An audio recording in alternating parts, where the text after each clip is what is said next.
கவிராயர் தன் மகன் குமரகுருபரன் வாய் பேச இயலாது வளர்ந்து வரும் சமயத்தில் ஒரு நாள் அவர் தம் மனை கிழத்தியை அழைத்து, மாதரசி, இச்சிறுவன் ஊமையாய் இருத்தலைக் காண என்னால் இயலாது. நாம் இவனை எடுத்துக்கொண்டு திருச்செந்தூருக்குச் சென்று அங்கே பிள்ளை களி தீர்த்த பெருமான் திருமுன்னர் விட்டு 40 நாள் அரிய விரதம் அனுஷ்டிப்போம். அவ்விரத முடிவிலும் அவன் பேசாதொழியின் நாம் அவன் சந்நிதியிற்றானே உயிர் விடக் கடவோம். இதுதான் செய்யத்தக்க கருமம் என்று உறுதிமொழிந்து தன் வாழ்க்கை துணைவியாரை அழைத்து கொண்டு செந்திலம்பதியை அடைந்தார். அடைந்தவர் நாடோறும் வதனாரம்பத்திலே நீராடி அறுபோதும் வழுவாது ஐயன் வழிபாடு புரிந்து எடுத்த கருமத்தை தொடுத்து முடித்தனர். அவர்கள் குறித்து கொண்ட 40ஆம் நாள் தோன்றும் முன்னால் வைகரையிலே எம்பெருமான் கோயில் அர்ச்சகர் வடிவம் தாங்கி ஆங்கே கிடத்தப்பட்டிருக்கும் மகவின் அருகே சென்று அதனை தட்டி எழுப்பி, அப்பா குமரகுருபரா, இன்று தொட்டு நீ என் அடியன் ஆயினை. உனக்குச் செந்தமிழ் புலமையும் உண்மை ஞானமும் உடனே உண்டாகும். அவற்றால் நீ பிறவியின் பயனை எய்துவாய். விரைவில் நமது விஸ்வரூப தரிசனத்துக்கு வருவாயாக என்று அருளிச் செய்து திருவருட்கரந்தனர். குமரகுருபரர் இன்ப மேலீட்டால் உவகை கண்ணீர் சொரிந்து மறைந்தருளிய பெருமான் சென்ற வழி நோக்கி தாயை பிரிந்த கன்றென விம்மி விம்மி அழுது தன் பெற்றோரை அணுகி நிகழ்ந்தவற்றை எடுத்துரைத்தனர். அவர்கள் தம் மகன் பேசத் தலைப்பட்டதை கேட்டு இருசெவியும் குளிர்ந்து அவனை கட்டி அணைத்து முருகவேல் அருளுக்கு உருகி தம் புதல்வனோடு வதனாரம்பத்திற்குச் சென்று முழுகி விஸ்வரூப தரிசனம் செய்தனர். குமரகுருபரர் வாயிலே தேனை வடித்துச் சொரிந்தாற்போலச் செந்தமிழ் பாக்கள் உதிக்கலாயின. அவரும் அவற்றை பாடி பாடி உருகுவாராயினர். இங்கனம் திருவருள் பெற்ற ஊமை உற்பாத பிண்டமாயினமை கேட்டாரெல்லாரும் வியப்புற்றனர். மற்றை நாட்காலையில் குமரகுருபரர் நீராடி வெளியது அணிந்து வெண்பாடி பூசி இறைவன் திருமுன்னர் சென்று கைகூப்பி தொழுது வலம் வருகையில் எம்பெருமான் திருவருளால் விசும்பினை கிழித்து ஓர் ஒளி எழுந்தது. அது குமரகுருபரரை விழித்து, அன்பனே, நீ வடநாட்டுக்குச் செல்லுங்கால் எங்கே உன் சொல் தடைப்படுமோ அங்கே ஞானோபதேசம் பெறக்கடவை என்றது. அந்த வாணியை செவிமடுத்த சிறுவர் தமது உள்ள கருத்து முற்று பெற்றமைக்கு மகிழ்ந்து அவ்விடம் விட்டகன்று தம் இரு முதுகுரவருடன் கைலாயபுரத்தை அடைந்தனர். அங்கே அவர் அருள் பெற்ற செய்தியை முன்னரே கேட்டு உவகை கொண்ட நாட்டாரும் உற்றாரும் அளவின்றி திரண்டு வந்து கண்டு அருமுகச் சிவத்தின் தலையளியை புகழ்ந்து அவனை கும்பிட்டு தட்டுமிட்டு கூத்தாடினர். தந்தையாராகிய சண்முக சிகாமணி கவிராயர் குமரகுருபரருக்கு செந்தமிழ் நூல்களையும் சைவ சித்தாந்த சாஸ்திரங்களையும் ஓதுவிப்பாரானார். குமரகுருபரரோ எடுத்த நூல்களையெல்லாம் முன்னே படித்த பாடத்தை திருப்பி படிப்பவர் போல கற்று சில காலத்திலே ஐயந்திரிபர அவற்றின் பொருள் நுட்பங்களை யாவும் அறிந்து கொண்டனர். அவர் எத்தகைய நுண்பொருளையும் ஒரு முறையில் தெரிந்து கொள்ளுதலும் அங்கனம் தெரிந்து கொண்ட பொருளை எப்பொழுதும் மறவாமையும் அப்பொருளின் நயங்களை பிறர் அறியுமாறு எடுத்துரைக்கும் சொல்வன்மையும் செய்யுள் இயற்றும் திறனும் கல்வி மாந்தர் யாவரையும் வியக்கச் செய்தன. இப்பொழுது இவருக்கு ஓர் இளவலும் தோன்றி இவருடன் ஒருங்கு கலை பயில்வாரானார்.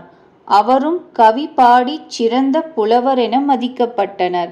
அதனால் அவர் குமார கவிகள் என்று வழங்கப்பட்டனர். அவரே குமரகுருபரருக்கு கையேடு வாசிப்பவர். அவரோடு இவரும் எப்பொழுதும் பிரியாமல் உறைவதைக் காண்போர் இவ்விருவோரும் ராம லக்ஷ்மணரோ என்று கூறுவர்.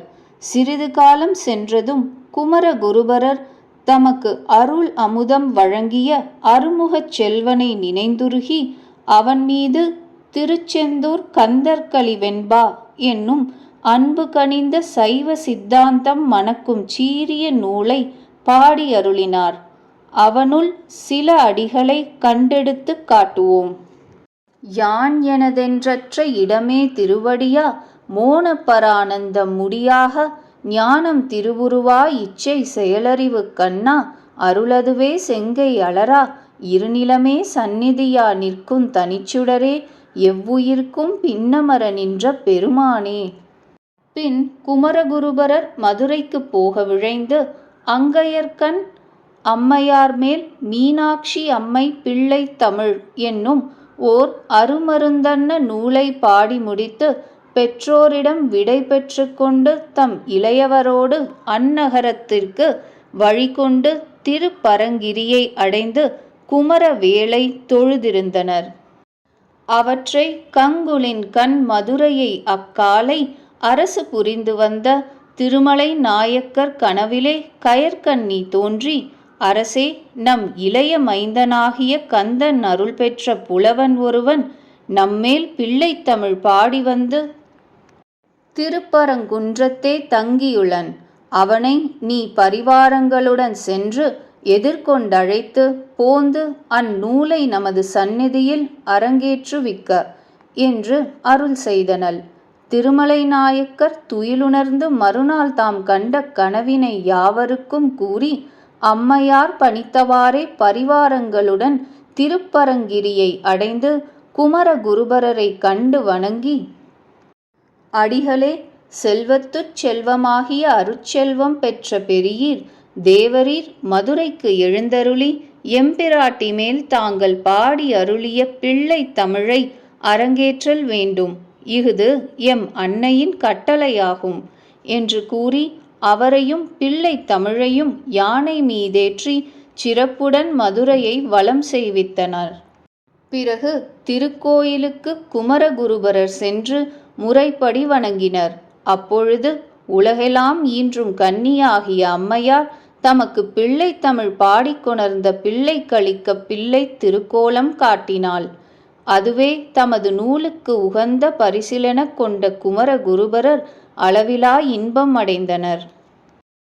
பின் அரசர் ஒரு நன்னாள் நியமித்து பிள்ளை தமிழை அரங்கேற்றச் செய்வித்தார். அந்நூலின் சொல்லழகையும் பொருளழகையும் பல இனிய நோக்குகளையும் கற்பனை அலங்காரங்களையும் புலவர்கள் கேட்டு பேரின்பம் கொண்டனர். சுவாமிகள் ஒவ்வொரு நாளும் ஒவ்வொரு பருவமாக அந்நூற்கு பொருளுரைத்து வந்தார். அவர் தம்பியாராகிய குமார கவிகளே ஒவ்வொரு பாட்டையும் படித்தனர். சுவாமிகள் சொல் வன்மையால் அவையினர் தம்மை மறந்து அன்பு வெள்ளத்திலே அங்கனே படிந்து விடுவர். இவ்வண்ணம் நடைபெற்று வருகையில் முத்தப் பருவத்திலே காலத்தொடு கற்பனை கடந்த கருவூலத்து பழம்பாடற் கலைமாச் செல்வர் தேடி வைத்த கடவுள் மணியே, உயிரால வாழத் துணர்வென் நீர்ப்பாய்ச்சி வளர்ப்பார் கொளிபூத்தருள் பழுத்த மலர்கற்பகமே, எழுதாச் சொல் மழலை ததும்பு பசுங்குதலைச் சோலை கிளியே, உயிர்த்துணையான் தோன்றா துணைக்கோர் துணையாகித் துவாத சாந்தப் பெருவெளியில் துரியங்கடந்த பரநாத மூலத்தலத்து முளைத்தமுழு முதலே, முத்தந் தருகவே முத்தந் தருகவே என்னும் செய்யுளை கூறி பொருள் விரிக்குங்கால் மீனாட்சி அம்மையார் அரசன் மகளாக தோன்றியிருந்து தமது கழுத்தில் அணிந்திருந்த முத்து வடத்தை கழற்றி சுவாமிகள் திருக்கழுத்தில் அணிந்தனர். முத்தப் பருவத்துப் பாடலுக்கு பொருத்தமாக முத்து மாலை தரித்த அரசிலங்குமரியின் செயலைக் கண்டு அனைவரும் பேருவகை பூத்தனர். பின்னர் வருகை பருவத்திலே தொடுக்கும் கடவுட் பழம்பாடற் தொடையின் பயனே, நரைபழுத்த துரைத்தீன் தமிழின் ஒழுகுநருஞ் சுவையே, அகந்தை கிழங்கை அகழ்ந்து எடுக்குந் தொழும்பர் உலகோயிற் கேற்றும் விளக்கே, வளர்சிமைய இமயப் பொருப்பில் விளையாடும் இளமென் பிடியே, எரித்தரங்கம் உடுக்கும் புவனம் கடந்து நின்ற ஒருவன் திருவுள்ளத்தில் அழகு ஒழுக எழுதி பார்த்திருக்கும் உயிரோவியமே, மதுகரம் வாய் மடுக்குங் குழற்காடேந்தும் இளவஞ்சிக் கொடியே, வருகவே, மலையத்துவஜன் பெற்ற பெரு வாழ்வே, வருக வருகவே, என்னும் பாவை பாடி முடித்ததும் அரசிலம் குமரியாக இருந்த அம்பிகை அதனை இன்னும் ஒரு முறை கூறும்படி கேட்டு மகிழ்ந்து அப்பருவம் முடிந்தவுடன் மறைந்தருளினார். அப்பொழுது எல்லோரும் அங்கே எழுந்தருளியிருந்தவள் அம்மையே எனத் தெளிந்து அடிகளின் திருவருட் செல்வத்தையும் தெய்வ புலமையையும் வியந்து கொண்டாடினர். பின் பிள்ளைத்தமிழ் முற்றும் அரங்கேற்றம் செய்ய பெற்றதும் அரசன் சுவாமிகளை அரியணை மீது அமர்வித்து வீரகண்டா மணியை தரித்து பொன்னாலும் மணியாலும் அபிடேகம் செய்து யானை, குதிரை, சிவிகை, குடை, கொடி முதலிய விருதுகளை பரிசிலாக வழங்கினான். பின்பு சுவாமிகள் அந்நகரத்திலே பல நாள் வைகித் திருமலை நாயக்கர் வேண்டுகோளின்படி மீனாட்சி அம்மை மேல் குரம், இரட்டை மணி மாலை எனும் 2 நூல்களையும் இயற்றி அருளினார். அவற்றுள் 2 பாடல்களை இங்கு தருவோம். குரம். கொழுங்கொடியின் விழுந்தவள்ளி கிழங்கு கள்ளி எடுப்போம், குறிஞ்சி மலர் தெரிந்து முல்லை கொடியில் வைத்துத் தொடுப்போம். பழம்பிழிந்த கொழுஞ்சாறும் தேரலுமவாய் மடுப்போம், பசுந்தழையும் மரவுரியும் இசைந்திடவே உடுப்போம். செழுந்தினையும் நறுந்தேனும் விருந்தருந்தக் கொடுப்போம், சினவேங்கை புலித்தோலின் பாயலிற் கண் படுப்போம். எழுந்து கயற் கணிகாலில் விழுந்து வினை கெடுப்போம், எங்கள் குறக் குடிக்கடுத்த இயல்பிது காண் அம்மே. நீர்வாழி தென்மதுரை நின்மலனார் அருள்வாழி, கார்வாழி அங்கையர்கட் கன்னி திரு அருள்வாழி, சீர்வாழி கூடல் நகர் திருமுலை பூபதிவாழி, பேர்வாழி அவன் செல்வம் பெரிதூழி வாழியவே. இரட்டை மணி மாலை. நேரிசை வெண்பா. நெஞ்சே திரு கோயில் நீளுண்டிருண்ட குழல், மஞ்சேந்தபிடேக வல்லிக்கு விஞ்சி வரும் அந்தகா, என்வழி வருதியால் இக்கருமம் தகாதுன் கருத்து. கட்டளை கலித்துறை. நாவுண்டு நெஞ்சுண்டு நற்றமிழுண்டு நயந்த சில பாவுண்டினங்கள் பலவும் உண்டே பங்கிற் கொண்டிருந்தோர், தேவுண்டு துவக்கும் கடம்பாடவி பசுந்தேனின் பைந்தாற் பூவுண்டு நாறொன்றிலையான் தொடுத்துப் புனைவதற்கே. அதன் பின்பு மதுரை கலம்பகம் என்னும் நூலைச் சோமசுந்தர பெருமான் மீது பாடினார். அப்பொழுது ஒரு நாள் திருமலை நாயக்கர் நெடுநேரம் உண்ணாதிருந்தமையைக் கண்டு சுவாமிகள் வகுத்தான் வகுத்த வகை அல்லார் கோடி தொகுத்தார்க்குந் துய்த்தல் அரிது எனும் தெய்வ புலவர் திருவாக்கை எடுத்து மொழிய அரசன் அதன் பொருள் யாதென சுவாமிகளை வினவினார். சுவாமிகளும் அதன் பொருளை நன்கு விளக்கி காட்டினார். அது கேட்ட அரசர் குமர குருபரரை நோக்கி, ஐயரே, இவ்வரிய நூலை முற்றும் கற்றல் அனைவருக்கும் எளிதன்று. எனக்கோ அதனை கேட்டு மகிழ நேரமில்லை. ஆதலின் என் பொருட்டு அதன் சாரம் கொண்ட ஒரு நீதி நூலை இயற்றித் தர வேண்டும் என வேண்ட, சுவாமிகளும் அதற்கிணங்கி நீதி நெறி விளக்கம் என பெயரிய அறநூலை எழுதி முடித்து திருமலை நாயக்கருக்கு ஒவ்வொரு நாளும் எடுத்துரைத்து அவருக்கு தமிழ் விருந்து செய்து வந்தனர். மன்னரும் அவரை விட்டு பிரிய விருப்பின்றி அங்கேயே அவரை இருத்திக் கொண்டார். சுவாமிகளும் சிவராச தானியும் துவாதசாந்தத் தலமுமாகிய மதுரை மாநகரின் கண்ணே 12 நாட்கள் இனிதுரைந்தனர்.